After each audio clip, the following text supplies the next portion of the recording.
કે કોઈ પણ હોસ્પિટલોમાં આઈસીયુમાં કે વોર્ડમાં દાખલ દર્દીઓ જ્યારે ગંભીર થઈ જતા હોય છે, જાનનું જોખમ થઈ જતું હોય છે, ત્યારે સ્ટેટિસ્ટિક્સ એવું કહે છે કે 55% કેસમાં ઇન્ફેક્શનની પ્રેઝન્સ હોય છે.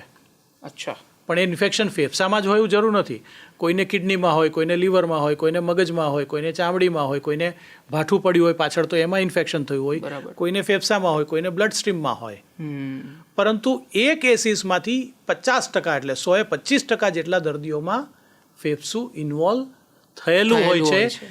એનું એક જ કારણ કે 24 કલાક 24/7 365 ફેફસાને વાતાવરણના સંપર્કમાં સંસર્ગમાં રહેવાનું છે.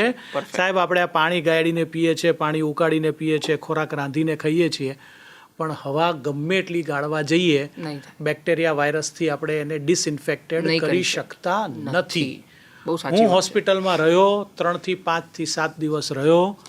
એટલે જો મારી ઉંમર 60 વર્ષથી વધારાની છે, મને બીજી કોઈ પણ બીમારી છે, મારું હૃદય નબળું છે, લીવર કિડની નબળા છે, ડાયાબિટીસ કંટ્રોલમાં નથી, મને મળવા આવનારો એટલા જવાબદારી નથી લેતા કે મને છીંક આવી, ખાંસી આવી તો હું કોઈને મળવા ના જાઉં, એવો કોઈ આવીને મને મળે છે તો મારું ફેફસું એના આપેલા વાયરસને લેવા તૈયાર બેઠું છે. બહુ સાચી વાત છે. અને જેમ ગાય દુબળી હોય ને બગા ચોંટે, એવી રીતે આવી દુબળી ગાયને બગા ચોંટે તો ઇન્ફેક્શન થાય.